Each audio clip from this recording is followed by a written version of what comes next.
Please आप अपनी doctor का एड्रेस बता दें, जिस डॉक्टर ने आपका वी बैक केस करवाया था। प्लीज उनका फोन नंबर दे दें, उनसे हमारी बात करवा दें। तो सबसे पहली बात तो ये कि ना ही मेरे पास उनका एड्रेस है, उनका जो कार्ड है उस पर एड्रेस गलत मेंशन है। गलत से मुराद जो उनका पहले क्लिनिक था जहाँ पे वो वाला एड्रेस मेंशन है, उन्होंने अपना कार्ड भी अपडेट नहीं करवाया था। क्लिनिक का हुलिया मैंने आपको बता दिया था कि क्लिनिक का क्या हाल है। वहाँ पे बेसिक इक्विपमेंट्स तक नहीं थे, ना ही वेट मशीन थी, ना ही बेबी से रिलेटेड कोई भी इंक्यूबेटर, कुछ नहीं था। सिर्फ एक बेड है बस। लाइट चली जाए तो वो अंधेरे में सिर्फ मोबाइल की टॉर्च में ही वो अपना काम करती है। अब चाहे वो ओपीडी हो या फिर डिलीवरी केस हो। मेरे 2 बच्चे उनके हाथों ही हुए हैं और उस दौरान लाइट गई है तो उसने अपने मोबाइल की टॉर्च से सारा काम परफॉर्म किया था। उसके बाद वो चली गई थी और मैं अंधेरे में ही लेटी हुई थी। सिंगल मोमबत्ती तक नहीं थी वहाँ पर। मैं अपने मोबाइल की टॉर्च में अपने बेबी को देख रही थी, फीड वगैरह दे रही थी। जब क्लिनिक का और डॉक्टर का ये हाल है तो आप सोचें जिस इलाके में वो क्लिनिक होगा उस इलाके में किसी भी घर में एड्रेस मेंशन ही नहीं है। तो इसीलिए मुझे एड्रेस नहीं पता, मैं बता नहीं पाती आप लोगों को। मैं अपने बेटे की दफ़ा में वहाँ जब चेकअप के लिए जाती थी तो मैंने एक बार उनसे ये बात की थी कि मेरा ऐसा यूट्यूब चैनल है और बहुत सारे मेरे सब्सक्राइबर्स, मेरे देखने वाले आपसे कांटेक्ट करना चाहती हैं, आप मुझे एटलीस्ट एड्रेस यहाँ का कंफर्म लिखवा दें। तो डॉक्टर ने कहा कि एड्रेस यहाँ का नहीं है क्योंकि एड्रेस किसी भी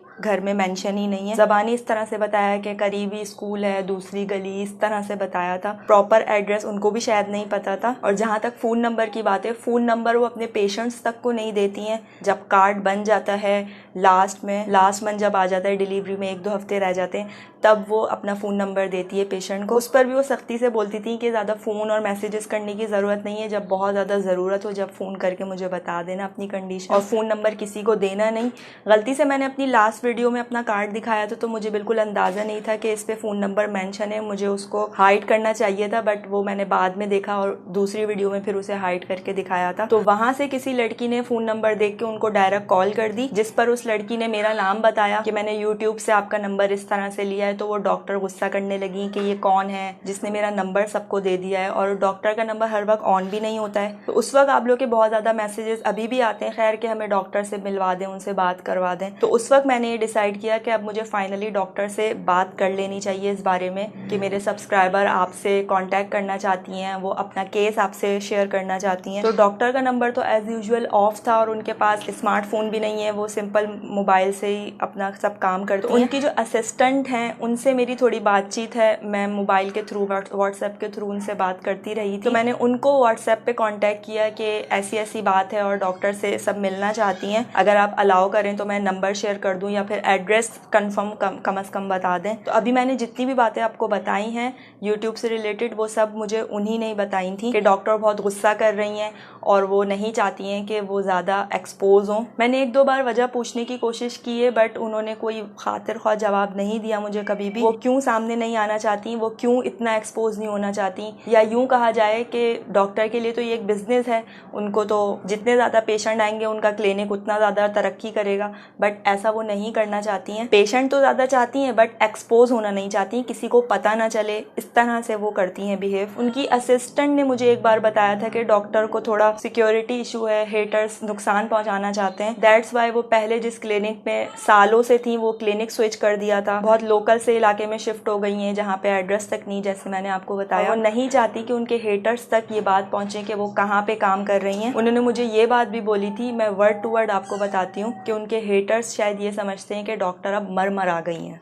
एनीवेज, जो भी उनका इशू है, यही एक मेन रीज़न है जिसकी वजह से मैं एड्रेस शेयर नहीं कर पाती हूँ आपसे। मेरी उनसे कॉन्वर्जेशन जो भी हुई थी मैसेज पे, वो मैं स्क्रीनशॉट आपको दे देती हूँ। बाकी उनका पर्सनल मैटर है, मैं इतना ज़्यादा इसमें इन्वॉल्व नहीं होना चाहती हूँ। मेरा काम था आपको बताना, किसी के लाइफ थ्रेटनिंग इशू को एक्सपोज करना भी मेरे ख्याल में इलीगल है। सो ये उनका और उनके हेटर्स का मामला है। मुझे जहाँ तक इन्फॉर्मेशन थी मैंने आपको डिलीवर कर दी। प्लीज़ अब मुझसे एड्रेस के बारे में मत पूछिएगा उनके। डॉक्टर ने मुझे बस इतना कहा था कि अगर तुमसे कोई पूछे मेरे बारे में तो बस उनको इस तरह से बता देना कि जिना स्क्वायर पे, मलीर जिना स्क्वायर पे, आई थिंक कोई स्कूल है, मुझे नाम याद नहीं है, उसकी दूसरी तीसरी गली में आप वहाँ पे किसी के पास भी जाके किसी भी शॉपकीपर से उनका एड्रेस पूछ लें या उनका नाम ले लें, वो लोकेशन आपको समझा देंगे। मैं भी जब फर्स्ट टाइम उनके उस क्लिनिक में गई थी तो शॉपकीपर्स वगैरह से सबसे पूछते हुए ही वहाँ तक हम लोग पहुँचे थे। बोर्ड भी जो उन्होंने अपने क्लिनिक के बाहर लगाया है उस पर भी कोई एड्रेस मेंशन नहीं है, कुछ भी अपडेटेड नहीं है। आई थिंक, मुझे ऐसा लगता है, ये सिर्फ मेरा ओपिनियन है, कि वो शायद शायद इसलिए एक्सपोज नहीं होना चाह रही हैं या इसलिए वो ज़्यादा आगे नहीं आ रही हैं क्योंकि वो पहली बात MBBS डॉक्टर नहीं है, वो सिर्फ होम्योपैथिक डॉक्टर हैं, गायनोकोलॉजिस्ट नहीं हैं वो,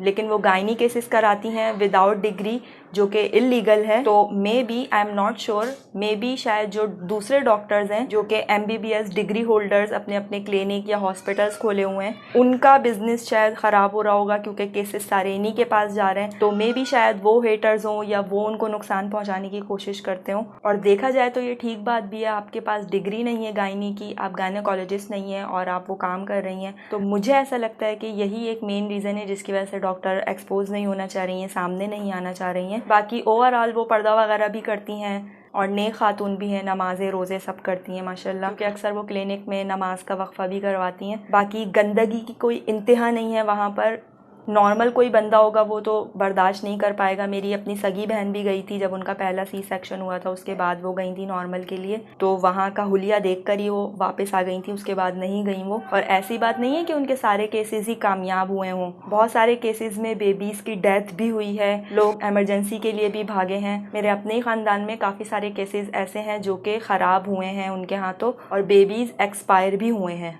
दुनिया में सिर्फ यही एक डॉक्टर नहीं है जो वीबैक करवाती हैं, इनसे बहुत बेहतर और अच्छी डॉक्टर्स भी मौजूद होंगी यकीनन। I think as a doctor hygiene का ख्याल तो एटलीस्ट क्लिनिक में होना ही चाहिए, जो कि इनके पास बिल्कुल नहीं है, कोई हाइजीन का ख्याल नहीं है। डिलीवरी का सारा सामान, हत्ता के जो ड्यूरिंग डिलीवरी जो कपड़े वगैरह चाहिए होते हैं पोंछने के लिए या सफाई वगैरह के लिए, वो भी वो पेशेंट से ही मंगवाती हैं। बस समझ लें कि लोग मजबूरी में उनके पास आते हैं, उनकी बातें बर्दाश्त करते हैं, उनकी फ़ीस बर्दाश्त करते हैं, भारी फ़ीस वो भी चार्ज करती हैं। सिर्फ मजबूरी के तहत मैं भी वहाँ गई थी ताकि मेरी नॉर्मल डिलीवरी एटलीस्ट हो सके, बट मेरी जैसी और भी लेडीज़ उनके पास गई हैं जिनको मैं पर्सनली जानती हूँ, बट उनके केसेस वहाँ पे ख़राब हुए हैं।